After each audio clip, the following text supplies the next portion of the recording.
तेलंगाना से बहुत बड़ी खबर निकल कर आ रही है दोस्तों। तेलंगाना विधानसभा में एआईएमएम पार्टी के विधायक और कांग्रेस पार्टी के विधायक के बीच मारपीट की नौबत आ गई है और वो वीडियो क्लिप भी हम आपको दिखाने की कोशिश करेंगे। एआईएमएम पार्टी के विधायक को यानी खास तौर से अकबरुद्दीन अवैसी साहब को कांग्रेस पार्टी के जो सीएम है उनके द्वारा बी टीम का इंजाम लगाना बहुत बड़ा भारी पड़ चुका है कांग्रेस पार्टी को। वो भी हम वीडियो क्लिप आपको दिखाने की कोशिश करेंगे, लेकिन उससे पहले आपसे एक छोटी सी रिक्वेस्ट करना चाहते हैं कि चैनल पर आप अगर नए हैं तो सबसे पहले आप लोग AIMIM डेली न्यूज चैनल को सब्सक्राइब करें और बेल आइकन को जरूर दबाएं, इसलिए कि ऑल इंडिया मजलिस इत्तेहादुल मुस्लिमीन से जुड़ी हुई हर एक छोटी बड़ी अपडेट को हम इस चैनल पर अपलोड करते हैं। आप आसानी के साथ हर एक खबर को देख पाएंगे। दोस्तों, दरअसल यह मामला कल हुआ है। तेलंगाना विधानसभा के अंदर एआईएमएम पार्टी के 7 विधायक पहुंचे थे। आप सभी को पता है कि ऑल इंडिया मजलिस इत्तेहादुल मुस्लिमीन खास तौर से ज्यादातर मुसलमानों का और गरीब और जो पिछड़े जाति और दलित समाज के जो लोग हैं उनका आवाज को बुलंद करने का काम करते हैं। बैरिस्टर असदुद्दीन अवैसी साहब के विधायकों को खास तौर से अकबरुद्दीन अवैसी साहब के ऊपर कांग्रेस पार्टी के जो नए सीएम बने हैं रेवंत रेड्डी जी, उनके द्वारा इल्जाम लगाया गया है कि एआईएमएम पार्टी बीजेपी की बी टीम है। दोस्तों, आप बरसों से ये सुनते आ रहे हैं, जहां भी एआईएमएम पार्टी चुनाव लड़ने के लिए जाती है तो बैरिस्टर असदुद्दीन अवैसी साहब के ऊपर सबसे पहले कांग्रेस पार्टी या उस राज्य के जो क्षेत्रीय पार्टी होते हैं वो लोग बैरिस्टर असदुद्दीन अवैसी साहब के ऊपर ये इल्जाम लगाते हैं कि बैरिस्टर असदुद्दीन अवैसी साहब बीजेपी की बी टीम है। दोस्तों, हालांकि ऐसा कुछ भी नहीं है। उन लोगों का एक ही मकसद है कि मुसलमानों का जो लीडरशिप है, मुसलमानों का जो क़यादत है वो मजबूत होना नहीं चाहिए। किसी भी राज्य में मुसलमानों को हिस्सेदारी नहीं देना चाहिए। इसलिए बैरिस्टर असदुद्दीन अवैसी साहब जहां भी चुनाव लड़ने के लिए जाते हैं वो मुसलमानों के लिए जाते हैं, मुसलमानों को राजनीति में हिस्सेदारी दिलाने के लिए जाते हैं। इसी को लेकर बैरिस्टर असदुद्दीन अवैसी साहब के छोटे भाई अकबरुद्दीन अवैसी साहब करारा जवाब दिया है तेलंगाना के वर्तमान के सीएम रेवंत रेड्डी जी को।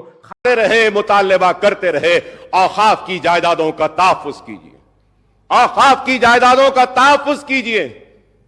आज पूरी जायदादें तबाह हो रही हैं, आज भी तबाह हो रही हैं। अगर मुसलमानों की औकाफी जायदादों को अगर बचा लिया जाए और जिस पर्पस के लिए वक्फ किया गया है अगर वो पर्पस सर्व हो जाए तो मुसलमानों के किसी की मदद की जरूरत नहीं है, किसी की पैसे की जरूरत नहीं है।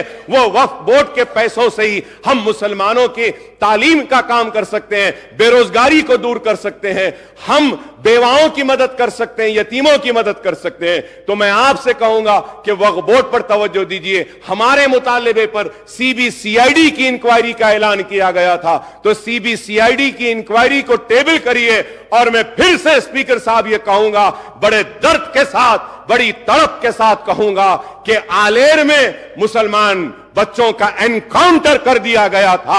आज तक भी वो रिपोर्ट टेबल नहीं हुई, आज तक भी वो रिपोर्ट नहीं आई। मैं उम्मीद करूंगा कि आप वो रिपोर्ट को टेबल करेंगे आलेर की और इंसाफ दिलाएंगे उनके अफराद खानदान को और वह कातिलों को सजा देंगे, उनको जेल में भेजाएंगे। मैं उम्मीद करता हूं कि पुराने शहर को भी आप डेवलप करेंगे, नए शहर की तरह, LB नगर की तरह, हाईटेक सिटी की तरह, सिकंदराबाद की तरह। और एक बात कहता हुआ रुखसत हो जाऊंगा कि सिटी का मसला है, ट्रैफिक जैम्स है, पोल्यूशन का मसला है, साउंड पोल्यूशन भी है और उसके बाद व्हीकुलर पोल्यूशन भी है। इस पर भी एक मीटिंग बुलाइए। सिवरेज का है, इस पर भी बुलाइए। मूसीक प्रोजेक्ट को आप ले रहे हैं, मेट्रो ट्रेन के ताल्लुक से भी कहूंगा कि मैं आपको कहूंगा कि आप आइए पुराने शहर को, मीटिंग करिए। आप और हम जाते हैं, मेट्रो का फाउंडेशन रखते हैं और दूसरे कामों का आगाज करते हैं। मैंने इतनी देर अपनी बातों को रखा और यही सोच कर रखा कि मेरे लिए मेरी रियासत अजीज है, मेरे सियासी मकासद से ज्यादा। तो मैं फिर से कहूंगा कि रियासत को नेक नाम दीजिए, रियासत को बदनाम ना कीजिए। रियासत आज तरक्की